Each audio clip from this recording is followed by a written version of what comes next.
मैंने एक कविता लिखी है जो कविता से ज़्यादा यह मेरी आप बीती है।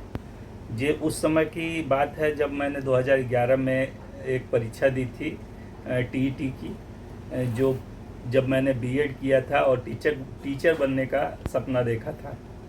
वो कविता का शीर्षक है प्रशिक्षु अध्यापक का दर्द। सोचा था शिक्षक बनकर दिखाऊंगा, बच्चों को ज्ञान का पाठ पढ़ाऊंगा, ज्ञान पर आशा की ज्योत जलाऊंगा, जीवन से लड़ने का गुरुमंत्र बताऊंगा। सोचा था शिक्षक बनकर दिखाऊंगा, बच्चों को ज्ञान का पाठ पढ़ाऊंगा, ज्ञान पर आशा की ज्योत जलाऊंगा, जीवन से लड़ने का गुरुमंत्र बताऊंगा। क्रांतिकारियों के समान दिल में फुतून था, शिक्षक बनने का मन में जुनून था। इस चक्कर में बीएड में एडमिशन ले लिया, क्या पता था सर ओखली में दे दिया।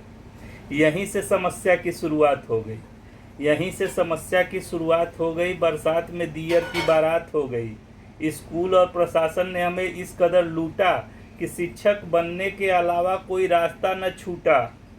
डिग्री मिली तो फिर से नया उमंग जागा, प्रतिष्ठा और सम्मान पाने का तरंग जागा। शिक्षक भर्ती की सूचना से बीएड समाज इस तरह जग गया जैसे वानर सेना को सीता माता का पता लग गया। 11 लाख की शिक्षक सेना जिसे लांघने के लिए उकता रहा था, टीटी का समुंदर यह देखकर मुस्कुरा रहा था। पता था उसे कुछ को डुबो दूंगा, कुछ भटक जाएंगे रास्ता, कुछ पार भी हुए तो आगे तिलस्मी रास्ता। कभी नहीं हूँ इसलिए भटक जाता हूँ, कभी नहीं हूँ इसलिए भटक जाता हूँ, कविता के बीच बीच में कहीं कहीं अटक जाता हूँ। कभी नहीं हूँ इसलिए भटक जाता हूँ, कविता के बीच बीच में कहीं कहीं अटक जाता हूँ। लोग कहते हैं कि सलाह ठीक देता हूँ, इसलिए ध्यान से सुनना एक सीख देता हूँ।